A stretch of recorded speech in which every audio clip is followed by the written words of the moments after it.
name's Nick and welcome to Ways of Wealth. Today we're going to be talking about the coronavirus.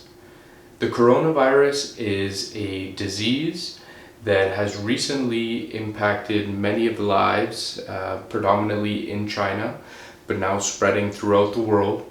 It started off only a couple months ago in the province of Wuhan, with the first person being diagnosed on December 31st, with the first confirmed fatality on January 17th.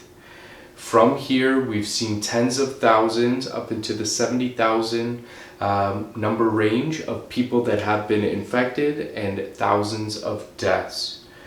Where this has become such an importance is not only that it's affecting the lives of many people, majority of them being the elderly, and definitely feel sorry for that component, but the economy as well. As many of you know, a lot of the goods today are manufactured in China, and I don't think that the true impact of the disease is being taken account for in today's current market situation. We've seen multiple companies like Apple come out and revise what their earnings expectations are going to be. Even China's come out and reduced their GDP expectations for the year. Yet, day over day, we see the markets continue to rise. And at what point will the people realize that companies are significantly going to be impacted if this problem persists over a prolonged period of time? So just to kind of run you through my understanding of the situation, at the beginning, Chinese New Year came early this year, so a lot of the workers, they go back mainland and they visit with their family. From there, others might travel. So there's a 2-week or 2.5-week period where manufacturing stops, working ceases, and it's a time for relaxation, rejuvenation, etc. From there, the disease or the virus starts to make limelight across the world, and the government's trying to get the Chinese government's trying to get their hands around and their head around the situation to understand what the true impact is, what the true numbers are, what is the plan, the recovery plan. The return date to work was originally supposed to be February the 3rd. As we got closer to that date, they realized that it wouldn't be safe to have people come back to work. It would only increase the probability that more people would be infected. So what they did is they decided to push that date back until the 9th. And the 9th passed, and people were still working on a satellite basis, so still from their homes. At this point, Wuhan is locked down. People are stuck in their homes. Obviously, one province within a large country of China. A lot of air carriers, a lot of national airlines had stopped traveling there. And obviously that nobody was back to work. There's no freight moving. There's no production happening as well. So now we kind of sit back and we analyze the situation, because the revised date was the 17th. But when I speak to a lot of companies today, there's still a lot of uncertainty of when the return is going to happen, when basically it's nice that they come back to work, but there's still a lead time that's involved from point of putting in their POs to the point of manufacture. And then if you take a look at transit times, you're probably looking at another 20 to 30 days on top of that lead time to have those goods landed in North America.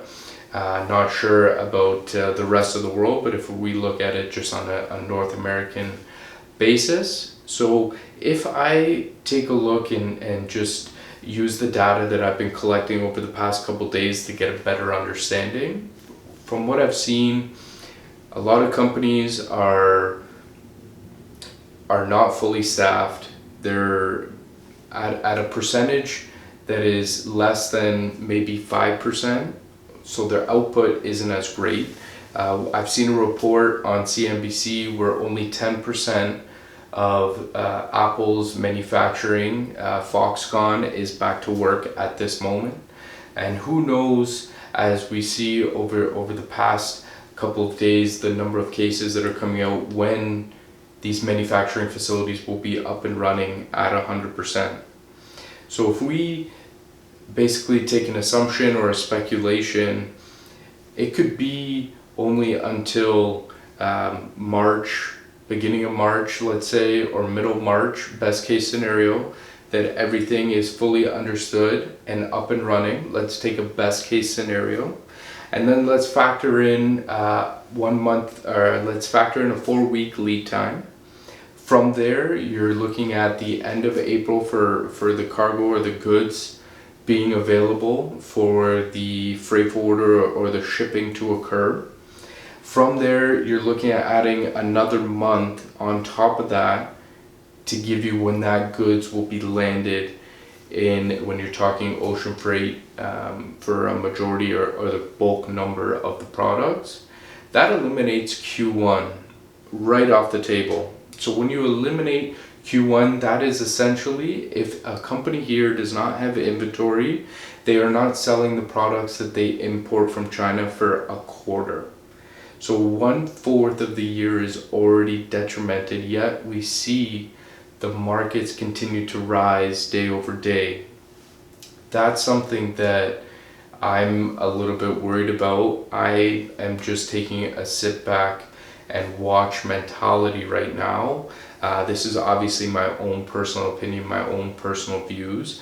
I know a lot of the market has been stemmed from tech and you know, the FANG stocks, and those truly aren't affected as much in terms of the hard goods or the sales of hardware, consumer goods, etc.